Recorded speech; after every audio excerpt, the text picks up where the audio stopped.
Iya, soleh-solehah, itulah tadi video pembuka spesial banget buat soleh-solehah semuanya yang sekarang sedang belajar online di rumah. Tentunya soleh-solehah membuat kerinduan kita semakin menggebu dan tidak sabar untuk bertemu di sekolah tempat kita untuk menuntut ilmu. Tentunya saya solehah, kita tidak pernah berhenti berharap semoga Allah segera mengangkat wabah ini, dan semoga di semester 2 kita segera bertemu bertatap muka kembali dan belajar di sekolah. Baik saya solehah, hari ini kita akan belajar tentang mengembangkan ide pokok menjadi kalimat utama. Namun sebelumnya kita harus tahu dulu apa itu ide pokok dan apa itu kalimat utama. Nah, kalimat utama adalah kalimat yang menjadi inti atau dasar suatu paragraf.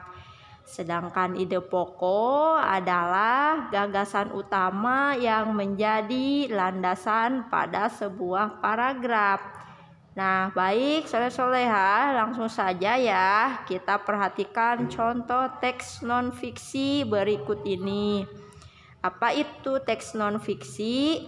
Teks non-fiksi adalah teks yang berdasarkan fakta atau kenyataan. Nah, di sini yaitu tentang simbiosis mutualisme. Simbiosis mutualisme adalah jenis simbiosis di mana dua makhluk hidup yang berbeda spesies memberikan keuntungan satu sama lain. Contohnya adalah lebah madu dan tanaman berbunga. Lebah madu mendapatkan makanan berupa madu dari bunga. Sementara itu, bunga mendapatkan keuntungan dalam berkembang biak karena proses penyerbukan dilakukan oleh lebah madu, sehingga memungkinkan daerah penyerbukan yang lebih luas. Setelah kita membaca teks tersebut, soleh-solehah, kita dapat mengetahui hal-hal berikut. 1. Kalimat utama dari paragraf tersebut berada di awal paragraf, yakni kalimat simbiosis mutualisme adalah jenis simbiosis di mana dua makhluk hidup yang berbeda spesies memberikan keuntungan satu sama lain.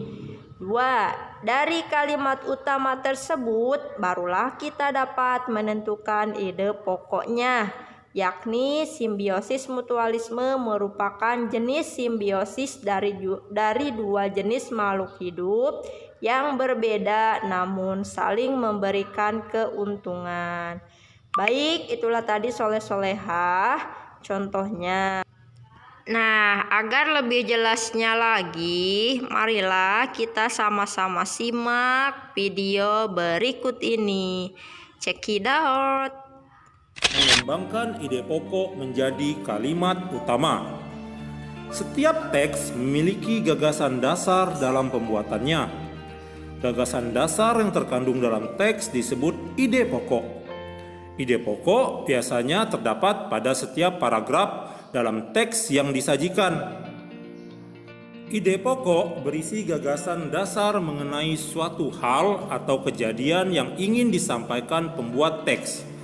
Ide pokok tersebut dijadikan dasar dalam pembuatan teks, termasuk pada teks non-fiksi. Untuk mengembangkan ide pokok dari teks yang disajikan, lakukanlah hal-hal berikut. Membaca teks non-fiksi dengan seksama. Menentukan ide pokok dari teks non-fiksi. Membuat kalimat baru yang berisi ide pokok tersebut menggunakan bahasa sendiri, menggunakan ejaan yang tepat saat mengembangkan ide pokok menjadi kalimat-kalimat utama. Sekarang Bapak akan memberikan contoh paragraf non-fiksi. Meskipun sering dianggap sebagai hewan pengganggu, belalang ternyata memiliki kandungan nutrisi yang baik bagi tubuh manusia. Menurut beberapa penelitian, dalam tubuh belalang terdapat berbagai jenis kandungan nutrisi seperti protein, vitamin, asam lemak, esensial, dan mineral. Seekor belalang mengandung kurang lebih 20-40% protein serta 25-30% vitamin A dalam tubuhnya. Selain itu, pada kulit belalang juga terdapat kitosan seperti pada udang. Semua nutrisi tersebut sangat bermanfaat bagi pertumbuhan dan perkembangan tubuh manusia. Setelah membaca dengan seksama, kita dapat mengetahui kalimat utama dari paragraf tersebut. Terdapat pada kalimat pertama, yaitu meskipun sering dianggap sebagai hewan pengganggu, belalang ternyata memiliki kandungan nutrisi yang cukup tinggi dan baik bagi tubuh manusia. Dari kalimat utama itu, barulah ide pokok dapat kamu tentukan. Ide pokok dari paragraf non-fiksi tersebut adalah belalang memiliki kandungan nutrisi yang cukup tinggi. Untuk mengembangkan ide pokok menjadi kalimat utama, kamu dapat membuat sebuah kalimat baru yang berisi ide pokok. Kalimat baru tersebut adalah belalang sangat bermanfaat bagi tubuh manusia karena memiliki kandungan nutrisi yang cukup tinggi. Bagaimana cara mengembangkan ide pokok menjadi paragraf non-fiksi? Caranya adalah menentukan topik yang akan dikembangkan menjadi sebuah teks. Membuat daftar kosakata sebanyak-banyaknya yang berkaitan dengan topik yang diangkat. Menuliskan ide-ide pokok berdasarkan kosakata yang telah kamu tentukan. Membuat kalimat utama dengan mengembangkan ide pokok. Mencari informasi tambahan dari berbagai sumber yang dapat mendukung ide pokok dan kalimat utama yang telah dibuat. Membuat kalimat pendukung berdasarkan informasi tambahan atau kosakata yang telah kamu tulis sebelumnya. Menyusun kalimat utama dan kalimat penjelas sesuai urutan sehingga menjadi sebuah paragraf non-fiksi yang padu. Sekarang Bapak akan memberikan contoh mengembangkan ide pokok menjadi paragraf non-fiksi. Yang pertama topiknya harimau sang pemangsa utama dalam ekosistem hutan.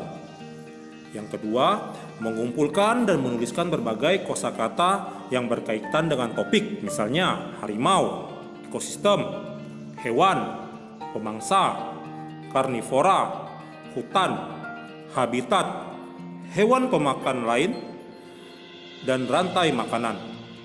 3. Menuliskan ide pokok, misalnya harimau adalah predator dalam ekosistem hutan.